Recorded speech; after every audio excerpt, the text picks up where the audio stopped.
नमस्कार मित्रांनो, सर्वात अगोदर तुमचं सगळ्यांचं अभिनंदन.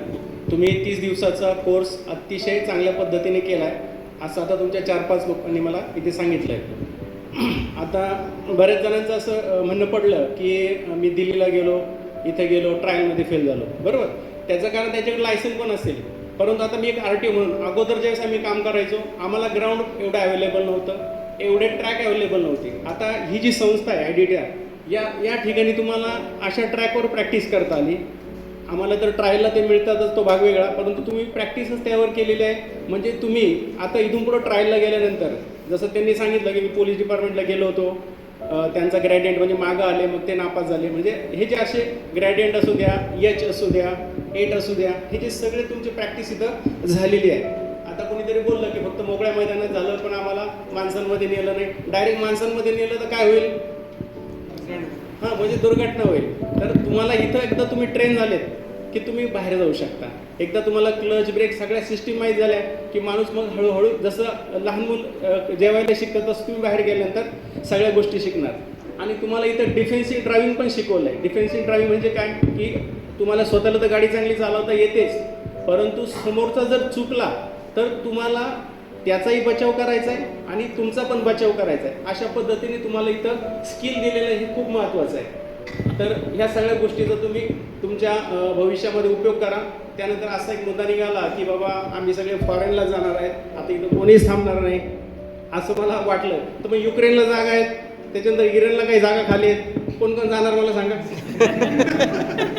म्हणजे आपला भारत देश नाही म्हटलं तरी चांगला आहे. मी काय म्हणतोय, नाही म्हटलं तरी आपला देश हा चांगलाच आहे. परंतु आपण बाहेर जायचं नाही का? आपण बाहेर जायचं, परदेशात पण जायचं का? त्याची परिस्थिती सांगतो बघा तुम्हाला. जपानमध्ये बघितलं तर वयस्कर लोक जास्त झालेत. त्यानंतर रशियामध्ये असे बरेचसे देश आहेत की तिथं वयोवृद्ध माणसं आहेत आणि तिथं आपल्यासारखे यंग माणसं नाहीत. आपला भारत देशाचा असा आहे की आपल्याकडे सगळ्या प्रकारचे आहेत, यंग आहेत, म्हातारे आहेत, सगळे भरपूर प्रमाणात आहेत. मग आता सगळे जर देशात थांबले तर आपलं पोटापाण्याचा विषय निर्माण होईल. आणि आपण जर यातले चांगले शिकले, स्किल्ड बाज जर बाहेर गेले, पण कसं स्वच्छने, असं नाराज होऊन नाही की बाबा मला इथं काहीच करायला म्हणून मी तिकडं चाललो आहे, तसं नाही. तिकडं जायचं, तिकडं पण तुम्ही चांगलं राहू शकता, तिथं पैसाही चांगला कमवू शकता, घरी पाठवू शकता. ह्या सगळ्या गोष्टीत तुमच्या जीवनामध्ये तुमचा विकास होऊ शकतो. ही झाली एक बाजू. त्यानंतर दुसरी बाजू, आपल्या देशामध्ये पण आता सगळ्यांनीच फॉरेनला जायचं का? नाही. सगळे फॉरेनला गेले तर मग इथं ड्रायव्हर कोण राहील?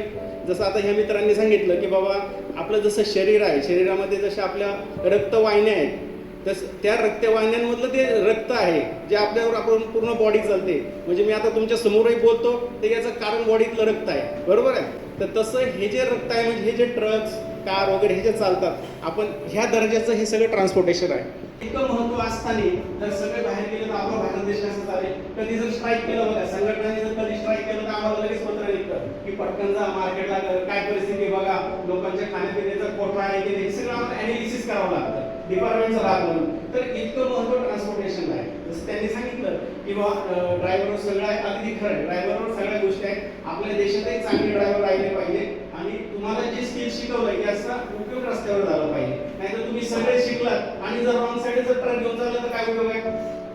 उपयोग आहे का? आता बऱ्याच वेळा आम्हाला बघा तपासणीमध्ये असं दिसतं रोड मोठा आहे, ते पण रॉंग साईड. पण मला सांगा योग्य आहे का? त्यानंतर RTO थांबवलं किंवा पोलिसांनी थांबवलं तर मग आपण ते चुकीचं मानू का? पण तुमचे सगळे कागदपत्र ओके असताना, तुमचं सगळं व्यवस्थित असताना जर तुम्हाला थांबवलं आणि मुद्दामून त्रास दिला, तुमची गोष्ट नक्कीच चुकीची आहे. त्यांनी म्हणलं ती मुद्दे अगदी असते. पण मला असं म्हणायचं, म्हणजे एक अधिकार म्हणून मी तुम्हाला असं सांगू इच्छितो, जर आपण स्वतः आपले वाहनाचे कागदपत्र, आपले सगळे स्किल आणि आपण जर नियमात असेल तर 99.99 आपल्याला कधी त्रास होत नाही. लक्षात आलं? त्यानंतर आता त्यांनी सांगितलं की ड्रायव्हरला अशा पद्धतीचे वागणूक म्हणजे, तर आपण आपलं पहिलं बिहेवियर चांगलं झालं पाहिजे. आणि ड्रायव्हरच्या बाबतीत हे आवश्यक आहे का? तर म्हणजे आता मी स्वतः ड्रायव्हर लोकांचा आमचा नेहमी कॉन्टॅक्ट असतो. तर ड्रायव्हर लोक बाहेरचं खाणं, कंटिन्यू फिरणं, त्याला म्हणजे कंटिन्यू 7-8 तास ड्रायव्हिंग करणं, ह्या गोष्टीमुळे त्याला फ्रस्ट्रेशन आलेलं असतं. आणि त्याच्यामध्ये पुन्हा काही वाहनांमध्ये कच्चा माल असतो, म्हणजे जसं भाजीपाला वगैरे असतो. ही वाहनं अतिशय वेगाने ड्रायव्हर न झोपता पैशासाठी म्हणजे प्रचंड वेगाने जात असतात. तर हे जर म्हटलं, हे सगळ्या गोष्टीचा सारासार विचार केला, गोष्टी सांगण्यासारखे भरपूर आहे, सर्व सांगत नाही. पण या गोष्टींमुळे काय होतं, ड्रायव्हरवर नाही म्हटलं तरी मेंटली प्रेशर असतं, तो दूर कुठेतरी असतो, घरी काहीतरी झालेलं असतं, वडिलांची तब्येत बरोबर नसते, बायकोचं काय झालेलं असतं, मुलांचं, म्हणजे हा सगळा ताण त्याच्यावर असतो. पण आता आपण जो व्यवसाय स्वीकारला आहे त्याच्यात काही गोष्टी आपल्याला होणार आहे. परंतु ह्यात सगळ्यात महत्त्वाचं ड्रायव्हर लोकांनी आपलं मन नेहमी शांत राहिलं पाहिजे. यासाठी थोडक्यात काय, तुमच्या डोक्यावर बर्फ असला पाहिजे. जर एखादा मोटरसायकलवर चुकून समोर आला, आपला ट्रक हे लगेच उडून द्यायचं का त्याला? नाही. तर त्यावेळेस तुमचं मोठं वाहन म्हणून कर्तव्य असलं पाहिजे डिफेन्सिव्ह ड्रायव्हिंग जे शिकवलं आहे याचा वापर झाला पाहिजे. त्यावेळेस तुम्ही अतिशय तुमचं मनसुद्धा शांत असलं पाहिजे. थोडक्यात तुमचं मन जर प्रसन्न असेल तर रस्त्यावरती अपघाताचं प्रमाण कमी होईल. आता याच्यात सगळे काय ड्रायव्हर म्हणजे ट्रक ड्रायव्हरची चूक असते असं नाही. कधी ड्रायव्हर बरोबर चालतो, एखादा चुकून येतो मध्ये आणि मग अपघात होतो. त्यावेळेस जसं यांनी सांगितलं की ड्रायव्हरवर मग गुन्हा होतो वगैरे वगैरे, तर त्या गोष्टीवरती सेंट्रल गव्हर्नमेंटचा विचार चालू आहे. म्हणजे मध्ये बऱ्याचशा संघटनांनी विरोध केला व त्या गोष्टी थांबवलेल्या आहेत.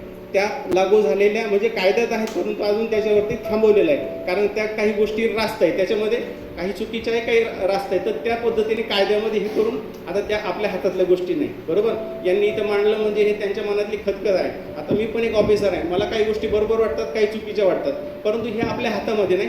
हे संघटना लेवलनी गव्हर्नमेंटला ह्या गोष्टी गेलेल्या आहेत, मोठमोठे मोर्चे त्याच्यामध्ये झालेले आहेत. तर त्याच्यामध्ये नक्कीच सुधारणा होणार आहे.